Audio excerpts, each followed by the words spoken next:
السلام عليكم ورحمة الله وبركاته. ازاي يا جماعة؟ عاملين ايه؟ يا رب تكونوا بألف خير. النهاردة ان شاء الله بإذن الله هنعمل مع بعض كده حاجة جميلة كده وخفيفة وسريعة وكمان بسيطة خالص، مش هتاخد معانا اي وقت خالص. النهاردة هنعمل يا جماعة زي ما انتم شايفين كده صينية البطاطس باللحمة المفرومة. صينية سهلة وبسيطة وكمان هنعملها بمنتهى السهولة وكمان سريعة جدا.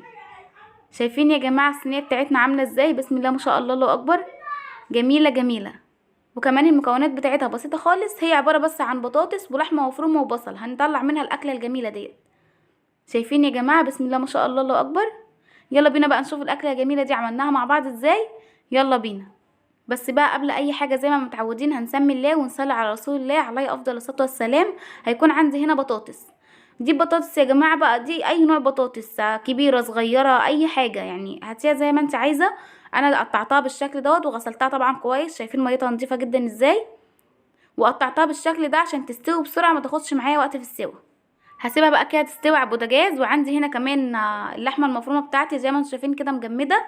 هسيبها لغايه لما تفك وبعد كده نشوف هنعمل ايه. اول حاجه بقى عندنا يا جماعه هنجيب طاسه وهنحط فيها شويه من الزيت. بص بقى عندي هنا مفيش كميات، يعني الكميه اللي انت حباها اشتغلي بيها. كميه البطاطس حطي بقى، شوفي انت عايز تحطي عليها قد ايه لحمه مفرومه. اللحمه المفرومه شوفي انت عايز تحطي قد ايه عليها بصل برضو. يعني انا عندي هنا نص كيلو، يعني حوالي كان نص كيلو من اللحمه المفرومه، لان انا بجيب الكيلو واقسمه على اكياس، يعني ممكن اقسمه نصين ممكن اقسمه 3 على حسب. انت بقى يعني الكميه اللي انت عايزاها من اللحمه المفرومه تحطي عليها كميه البصل اللي انت عايزاها.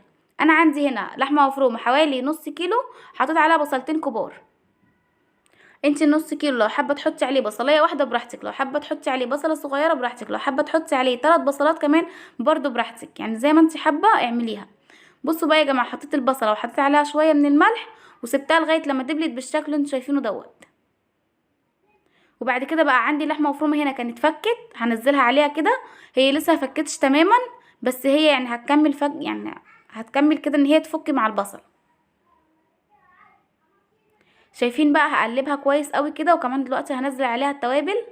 طبعا مش هحط لها ملح تاني، هنكتفي بالملح بتاع البصله.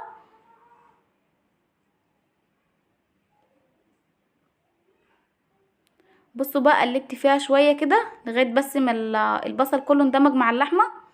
وهنحط بقى دلوقتي عندي التوابل. هنا بقى التوابل هتبقى عباره عن فلفل اسود، مش هنحط طبعا شطه لان انا هحط فلفل حامي. لو انت حابه تحطيها حباها سبايسي اكتر حطي، لكن انا مش هحط شطه. هحط عندي هنا فلفل اسود وكمون وكمان كزبره ناشفه وشويه كده من بهارات اللحمه. بس كده يا جماعه، هقلب بقى الكلام ده كله كده مع بعض شويه كده اهوت. هفضل اقلب فيها كده يعني لمده 3 4 دقايق لغايه بس ما بقيه اللحمه تفك كده وكلها تندمج مع بعض مع التوابل.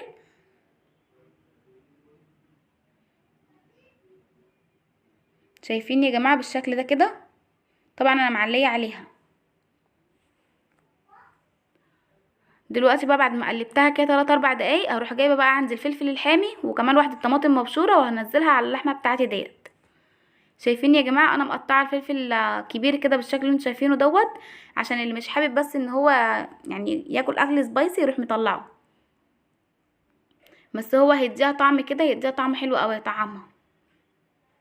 وطبعا بدل الشطه، يعني دايما يا جماعه ناخد السبايسي بتاعنا من الحاجات الخضروات دي، هتبقى يعني من الفلفل الحامي هتبقى احلى من الشطه الناشفه.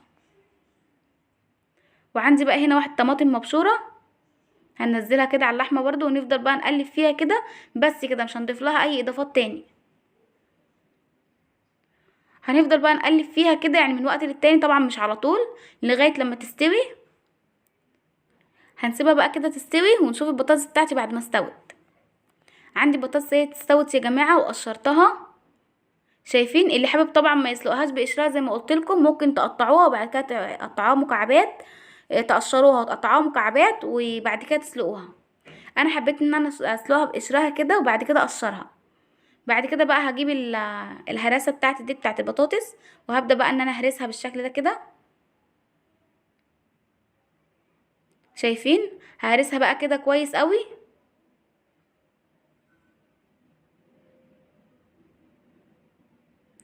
ودلوقتي بقى بعد ما هرستها عندي هنا سمنه. طبعا يفضل سمنه بلدي، يعني طبعا بتديها طعم وريحه جميله جدا. ممكن اي سمنه عادي او زيت كمان، بس يعني يفضل لو عندك سمنه بلدي هتبقى طعمها احلى بكتير طبعا. وكمان هضيف لها كده شويه من الملح والتوابل. ناخد بالنا يا جماعه ما نكترش ملح عشان احنا حاطين ملح في الميه هي وبتتسلق. وعندي كمان هنا بقى التوابل بتاعتي هتكون فلفل اسود وكمون وشويه من الشطه كده والكزبره الناشفه. بس كده يا جماعه هنهرس بقى كده، هنكمل هرسها كويس جدا. طبعا هي كانت بردت عشان كده يعني بتتهرس بصعوبه شويه، بس طبعا كل ما تكون سخنه كل ما تهرس معاكي بسهوله. شايفين يا جماعه انا كده هرستها وخلصت. شايفين هنحس ان هي يعني تخينه شويه كده، ما نزودهاش ميه ولا اي حاجه، لا نسيبها زي ما هي. ودلوقتي بقى هنجيب الصينيه اللي هنحط فيها البطاطس. عندي هنا صينيه، طبعا هنجيب صينيه مقاس كميه البطاطس اللي عندي، وادهنها كده شويه من الزيت. غلفتها كويس كده من الزيت عشان بس ما تلزقش في الصينيه من تحت. ودلوقتي بقى احط نص كميه البطاطس ديت من تحت اهيت. هنزل نص كميه البطاطس كده في الصينيه من تحت.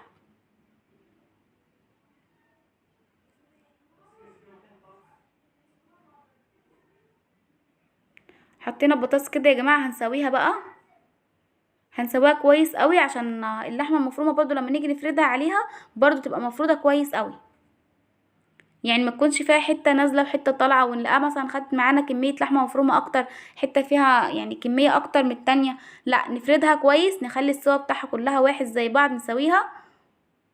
وبعد كده عند ما حطينا اللحمه المفرومه هنلاقي برضو اللحمه المفرومه بتاعتنا استوت برضو بسهوله جدا.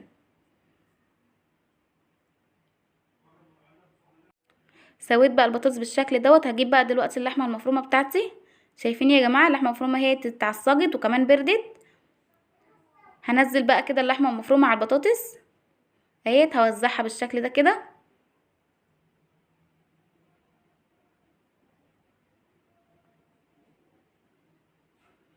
بصوا بقى يا جماعه، شفتوا بقى عشان كده قلت لكم سووا الصينيه كويس. شايفين بتاخد بالسوا ازاي؟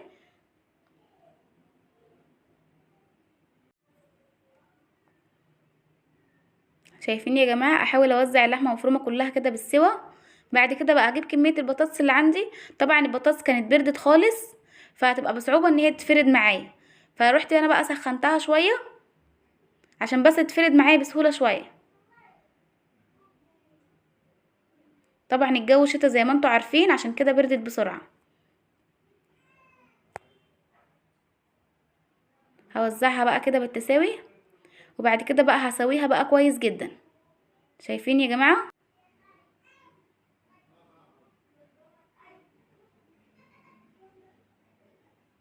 سويتها بقى كويس قوي كده.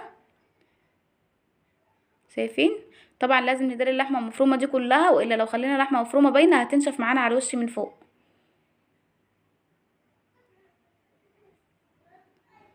خلصنا كده بقى، دارينا اللحمه المفرومه كلها وسوينا الصينيه زي ما انتم شايفين. دلوقتي بقى عندي هنا هجيب كمان شويه من الزيت على الوش كده اهيت، وهفردها كده بالفرشه بتاعتي او بمعلقه زي ما انتم حابين،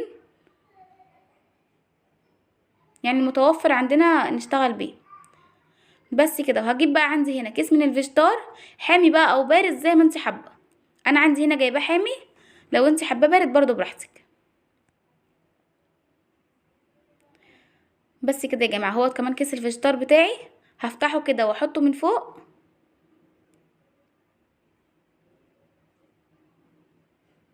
اهوت. هوزعه بالراحه كده.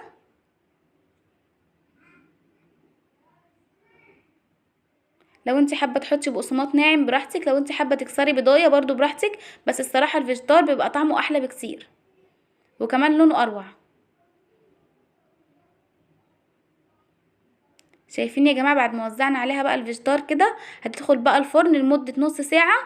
طبعا احنا هنشغل الفرن لو ميكروويف هنشغلها فوق وتحت مع بعض، لا لو فرن عاديه هنشغلها من تحت نص ساعه ونطفي ونشغل الشوايه، وهتطلع بقى بالشكل اللي انتوا شايفينه دوت. شايفين يا جماعه؟ معلش بقى يا جماعه الفيديو انا كنت مسرعاه قوي عشان بس وقت الفيديو ما يكونش طويل زياده عن اللزوم، وانا كنت بتكلم بسرعه جدا. بس يا رب بقى الفيديو بتاع النهارده يكون عجبكم. اهوت يا جماعة اكلة سهلة وسريعة وكمان مش مكلفة خالص. شايفين؟ يا رب يكون عجبكم، بس لو عجبكم بقى ما تنسونيش في اللايك والشير وكمان الاشتراك للقناة عشان يوصلكوا كل جديد. وباي باي.